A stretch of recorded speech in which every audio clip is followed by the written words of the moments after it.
बच्चों आज हम लोग बात करेंगे न्यूटन्स लॉज ऑफ मोशन की। बहुत आसान चैप्टर है, बहुत इजीली समझ में आ जाएगा। तो लॉज ऑफ मोशन को NLM भी कहते हैं, तो दिस इज़ NLM 01। ठीक है, लॉज ऑफ मोशन पढ़ने से पहले हमको समझना होगा व्हाट इज़ अ फोर्स।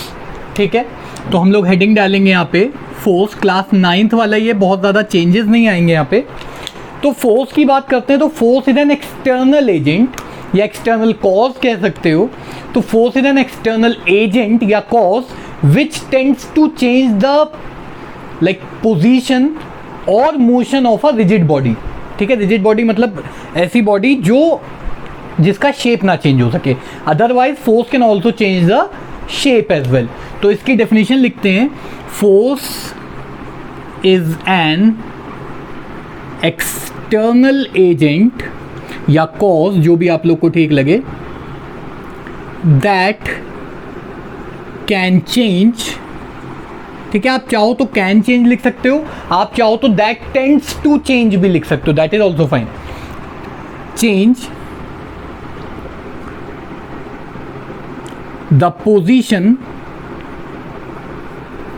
और मोशन, या फिर टाइप ऑफ मोशन भी कह सकते हो, एक ही चीज़ है। चाहो तो इसमें और एक चीज़ ऐड कर सकते हो, और शेप ऑफ एन ऑब्जेक्ट। ठीक है, अगर शेप चेंज हो सकता है तो बॉडी रिजिड नहीं है। रिजिड बॉडी वही होती है जिनका शेप चेंज ना हो पाए। तो जल्दी से पॉज करके इसको नोट कर लो।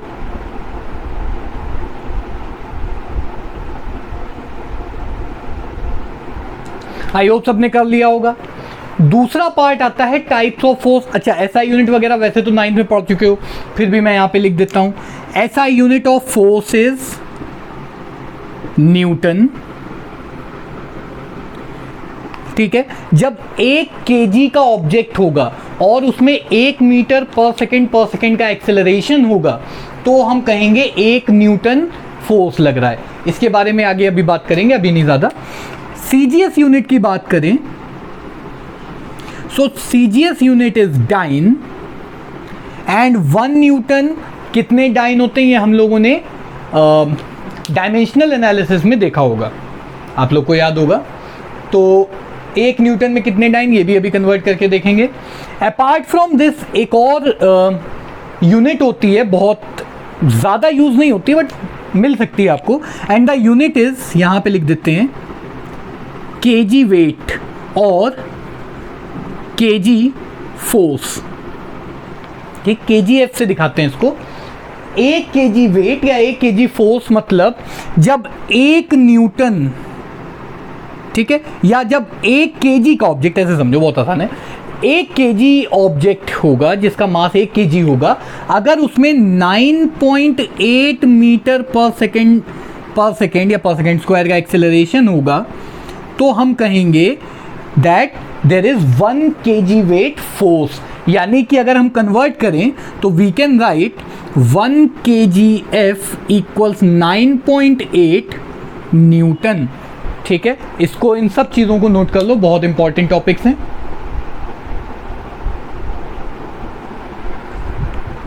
क्या आई होप सबने कर लिया होगा। इसके बाद आता है टाइप्स ऑफ फोर्स। ठीक है, देखो जैसे इंसान होते हैं ना, कई तरह के इंसान होते हैं, कुछ छोटे होते हैं हाइट में, कुछ लंबे होते हैं हाइट में, है ना। ऐसे ही कुछ इंसान होते हैं जिनका, जो हमें करना नहीं चाहिए रेशियल बेस पे, कुछ कलर के हिसाब से भी हम कह सकते हैं कि ये लाइक इंडियन है, ब्राउनिश इसका कलर है, अफ्रीकन है, थोड़ा सा डार्क टोन है ना। तो वी कैन क्लासीफाई ह्यूमंस और other animals on the basis of a lot of factors. एक अच्छा इंसान, बुरा इंसान on the basis of gender, male sex, female sex, transgenders, है ना। अपार्ट फ्रॉम दैट हम अपनी पर्सनल प्रेफरेंस बता सकते हैं कि मुझे इंसान पसंद है, इंसान नहीं पसंद है, ये दोस्त है, दुश्मन है। You can classify humans in a lot of ways. Similarly you can classify force in a lot of ways as well. ठीक है, जिसमें से एक बहुत आसान तरीका है फोर्स को क्लासीफाई करने का, and that is whether the force is contact force और नॉन कॉन्टैक्ट फोर्स। ठीक है, जल्दी से लिख लो। There are two types of force, first is contact force, the other one is non contact force. Contact force जैसा कि नाम सजेस्ट कर रहा है तब लगती है जब दो बॉडीज, मतलब जिस बॉडी को लगानी और जिस बॉडी पे लग रही है फोर्स, अगर इन दोनों के बीच में एक फिजिकल कॉन्टैक्ट है, टच है। जैसे अगर मुझको इस पेन को पुश करना है तो बिना टच करे मैं इसको पुश नहीं कर सकता हूँ, ठीक है। तो इस तरह की फोर्स को कहेंगे कॉन्टैक्ट फोर्स, और इसका एग्जाम्पल हो सकता है पुश, पुल, बहुत आसान, ठीक है। इसके अलावा फ्रिक्शन, फ्रिक्शन आप लोगों को पता होगा क्या होता है, आगे एक चैप्टर भी है। फ्रिक्शन के अलावा विस्कोसिटी, या जो फ्लूइड में फ्रिक्शन होता है, एयर में या वाटर में या किसी भी लिक्विड में, ठीक है। तो ये होगा एग्जाम्पल्स कॉन्टैक्ट फोर्स के, राइट। फिर आता है नॉन कॉन्टैक्ट फोर्स, ऐसी फोर्सेस जो बिना टच करे लगती हैं। आपको सर ऐसा कहाँ होता है? तो ग्रेविटी, अगर इस पेन को छोड़ें तो ये नीचे गिरेगा, पर क्या हाथ ने इसको टच किया? नहीं। तो this is an example of non contact force. Gravitation, gravitation के अलावा दो मैग्नेट्स के बीच में पुश या पुल जो लगता है, that is also non contact force. तो मैग्नेटिक फोर्स, मैग्नेटिक फोर्स के अलावा इलेक्ट्रोस्टैटिक फोर्स जो चार्ज, इलेक्ट्रिक चार्ज की वजह से लगता है,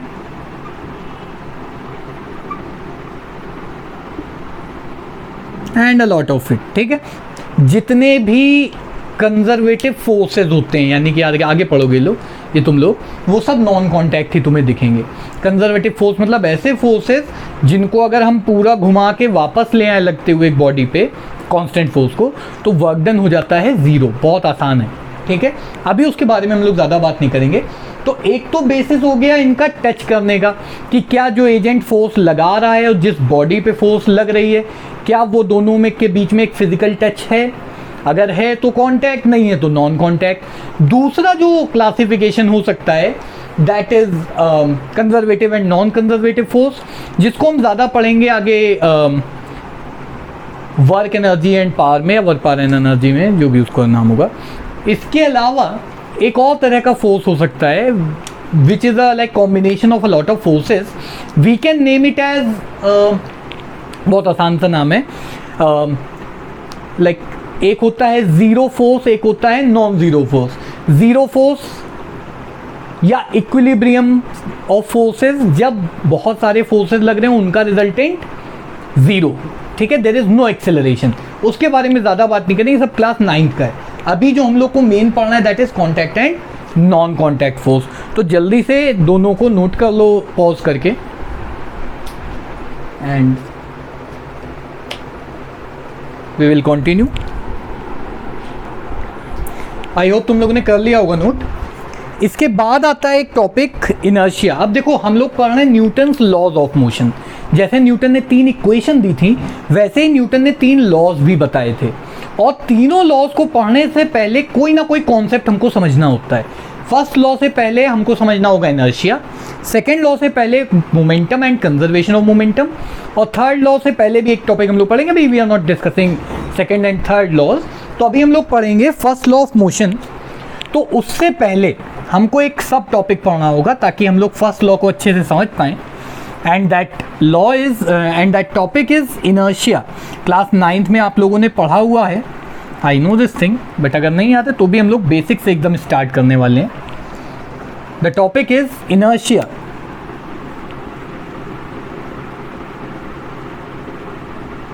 ओके, इनर्शिया का मतलब होता है लाइक ऐसी प्रॉपर्टी जिसकी वजह से कोई भी ऑब्जेक्ट अपनी ही जगह पे रुकना चाहेगा, या अगर चल रहा है तो चलते रहना चाहेगा। बहुत सिंपल सा एक एग्जांपल बताते हैं। अगर इमेजिन करो एक बहुत छोटा सा ऑब्जेक्ट है, ठीक है, टॉय कार है, और टॉय कार चल रही है, तुम हाथ लगाओगे तो आसानी से रुक जाएगी। लेकिन वही अगर एक असली कार चल रही होगी, उसको तुम अपने हाथ से रोकना चाहो तो हो सकता है तुम स्ट्रांग हो और रोक ले जाओ, but it will be difficult compare to the earlier case. Similarly अगर एक कार खड़ी हुई है, छोटी सी हल्की सी कार है, एक तुम्हारा दुबला पतला दोस्त है, तुमने उसको थोड़ा सा पुश किया तो वो बड़ी आसानी से पुश लाइक हो जाएगा। और वही चीज़ अगर एक बहुत बड़ा कोई ऑब्जेक्ट है, जैसे एक ट्रक, एक ट्रेन, प्लेन खड़ा हुआ है, बड़ा वाला असली वाला, और उसको तुम जाके ढकेलो तो you will not be able to move it most probably. एक आधा कोई लोग होते हैं जो बहुत स्ट्रांग होते हैं, बट हम ये मान के चल रहे हैं कि एवरेज ह्यूमन बीइंग उसको पुश नहीं कर पाएगा। तो ऐसी क्या चेंज था पहले हल्के वाले ऑब्जेक्ट में और भारी वाले ऑब्जेक्ट में, जिसकी वजह से वो ऑब्जेक्ट चल रहा था तो नहीं रुक रहा था, या रुका हुआ था तो नहीं चल रहा था? वो चीज़ कहलाती है इनर्शिया। तो पहले इनर्शिया की डेफिनेशन हम लोग देखते हैं। इनर्शिया का मतलब होता है that property by the virtue of which an object tends, ठीक है, टेंड्स मतलब होता रहना चाहता है, tends to stay in the like position of rest, motion, और does not changes its direction of motion. ठीक है, लिखते हैं, पहले हेडिंग डालेंगे इनर्शिया, और इनर्शिया में लिखेंगे हम लोग the property by the virtue, bye the virtue this is just like good English, और कुछ नहीं है, इससे हमको ये पता चलता है कि हमें बहुत इंग्लिश आती है, और कोई काम नहीं है। तुम ये भी लिख सकते द प्रॉपर्टी ड्यू टू विच, वो भी चलेगा, बहुत अच्छा नहीं लगेगा बट चलेगा वो भी। तो प्रॉपर्टी बाय द वर्च्यू मतलब जिसकी वजह से, बहुत आसान था। The property by the virtue of which an object, देखो अभी जो मैंने बोला that was a different like language, अभी अब जो बोल रहा हूँ that is a different language, it doesn't matter, बस बात सही होनी चाहिए। ठीक है, an object resists any change in the state of rest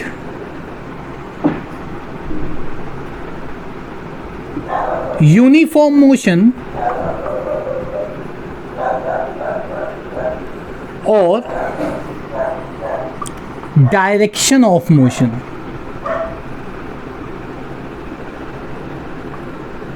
ठीक, कोई ऑब्जेक्ट रेस्ट पे है तो रेस्ट पे रहना चाह रहा है, कोई ऑब्जेक्ट चल रहा है तो यूनिफॉर्मली चल रहा है यूनिफॉर्म मोशन में, या कोई ऑब्जेक्ट अपनी डायरेक्शन नहीं चेंज करना चाह रहा है। इस इनर्टनेस को कहते हैं, इनर्टनेस मतलब लाइक ढीठ होने को कहते हैं ऑब्जेक्ट के, क्या, इनर्शिया। ठीक है, तो जल्दी से पॉज करके इसको नोट कर लो।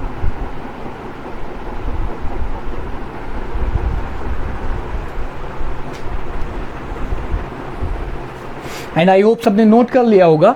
अब इसके टाइप्स याद करने का तरीका देखो, जैसा कि नाम है रेस्ट, मोशन या डायरेक्शन, बस ये तीन तरह के इनर्शिया होते हैं। और अगर हमको डेफिनेशन लिखनी है तो हम कैसे लिखेंगे?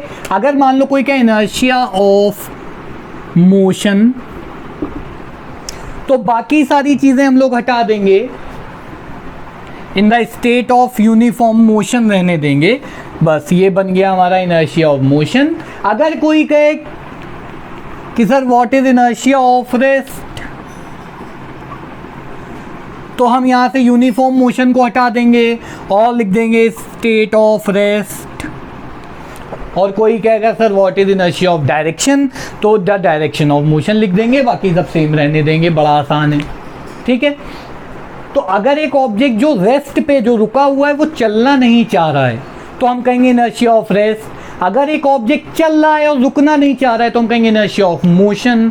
और अगर कोई ऑब्जेक्ट अपनी डायरेक्शन नहीं चेंज करना चाह रहा है तो हम उसको कहेंगे इनर्शिया ऑफ डायरेक्शन। बहुत आसान है। इनर्शिया ऑफ रेस्ट का एग्जांपल बहुत आसान सा है। कभी बाइक पे बैठे हो, कार में बैठे हो, और कार या ट्रेन या बाइक जिस पे भी हो आप, वो एकदम से चल दे तो क्या होगा कि आपको पीछे कोई जर्क लगेगा। क्यों?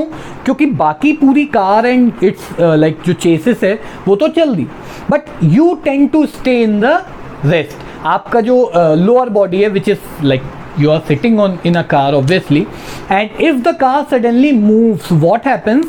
Your lower body is in motion now, but your upper body which is not at any like object, किसी चीज़ पे रखी नहीं हुई है ना, आप बैठे हो सिर्फ, तो वो अपनी जगह रहना चाहेगा, तो कार आगे हो जाएगी and you will feel that you are being pushed in backward direction, right? Similarly, अगर डायरेक्शन, पहले मोशन की बात कर लेते हैं। इनर्शिया ऑफ मोशन अगर है तो चलती हुई कार में अगर आप बैठे हो और एकदम से ब्रेक लग जाए तो कार तो रुक गई, बट आप नहीं रुके. Similarly your lower body has stop but your upper body due to inertia of motion it will try to be in motion obviously. तो होगा क्या, आपकी बॉडी आगे चलते रहना चाहेगी अभी भी due to inertia of motion. Okay. और अगर हम लोग डायरेक्शन की बात करते हैं तो एक कार अगर हम लोग घुमा देते हैं एकदम से, या बाइक घूम जाती है और हम पीछे बैठे हैं, ड्राइवर नहीं पीछे बैठे हैं, तो क्या होता है, हमको ऐसे एक दूसरे डायरेक्शन, मान लो ऐसे कार अगर टर्न करी तो हमें लगेगा कि हम दूसरे डायरेक्शन में एक पुश हो रहा है. इट इज़ बिकॉज कार तो इधर चली गई बट हम, क्योंकि कार मूव कर गई बट हमको इनर्शिया की वजह से ऐसा रहेगा that we will tend to be in the same motion. हम अपनी डायरेक्शन चेंज नहीं करना चाहेंगे. तो this is an example of inertia of direction. बहुत आसान सा है. ठीक है. तो inertia of rest, inertia of motion, inertia of direction class 9th वाली चीज़ है. हो सकता है, मैंने भी पर्सनली ऑब्जर्व किया कि क्लास 9 की कुछ बुक्स में इनर्शिया ऑफ डायरेक्शन नहीं लिखा होता है, सिर्फ रेस्ट और मोशन होता है. But now it is clear that we have 3 types of inertia. Inertia की कोई ऐसा यूनिट नहीं है. और ध्यान से सोचो तो inertia is a measure, like mass is the measurement of inertia. ठीक है. मास जो है वो ये बताता है बॉडी में कितना इनर्शिया है. ज़्यादा मास होगा तो उसको मूव कराना मुश्किल होगा. अरे भाई तुम लोग जिम वगैरह गए होगे, तुमने 20 किलो की रॉड है, 20 किलो के डंबल है तो आसानी से नहीं उठे होंगे. और वही अगर 5 किलो का डंबल है तो ऐसे उठा लोगे बड़े आराम से, क्योंकि जितना कम मास उतना कम inertia. We can right, we can like understand in this way that mass is actually the measurement of inertia या कंपैरिजन ऑफ इनर्शिया.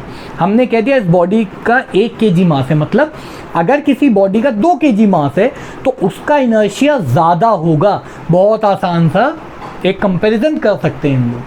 ठीक है. तो this is the like inertia. And Newton का पहला लॉ जो है, जल्दी से इसको नोट कर लो, उसके बाद न्यूटन के फर्स्ट लॉ पे आते हैं. आई होप सबने कर लिया होगा.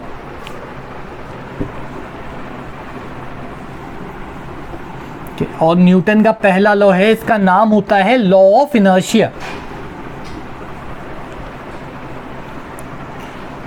तो हेडिंग डाल लो सब लोग जल्दी से, Newton's first law of motion या फिर लॉ ऑफ इनर्शिया. इसमें कोई भी घबराने वाली बात नहीं, इसीलिए इनर्शिया पढ़ा, क्योंकि लॉ ऑफ इनर्शिया को समझने के लिए इनर्शिया समझना होगा. इसका एक और नाम है जिसको हम कहते हैं फर्स्ट लॉ ऑफ मोशन. तुमको जो भी आसान लगे तुम वो लिख सकते हो, लेकिन कोशिश करो तुम्हें दोनों याद रहें कि पहले लॉ को क्या कहते हैं, लॉ ऑफ इनर्शिया. ठीक है. तो भाई सबसे पहले न्यूटन ने क्या कहा, न्यूटन ने कहा जो चल रहा है चलता रहेगा, जो रुका हुआ है रुका रहेगा, जब तक कोई बाहर वाली चीज़ फोर्स ना लगे. ठीक है. जब तक कोई एक्सटर्नल फोर्स ना लगे. तो पहले इसकी डेफिनेशन लिखते हैं, ध्यान से देखेंगे अभी हम लोग. An object at rest will remain at rest. ठीक. जो चल रहा है, जो रुका है वो रुका रहेगा. बस इतना अभी तक बोला. अपने आप कुछ नहीं चलता है तो तुम्हें पता है, ऐसा भूत प्रेत होता है कि ऐसे कर दिया अपने आप चल गया, ऐसा नहीं. दूसरी चीज, and an object in motion will remain in motion. ठीक. जो चल रहा है वो चलता रहेगा. और कैसे चलेगा वो भी बताया, with uniform velocity.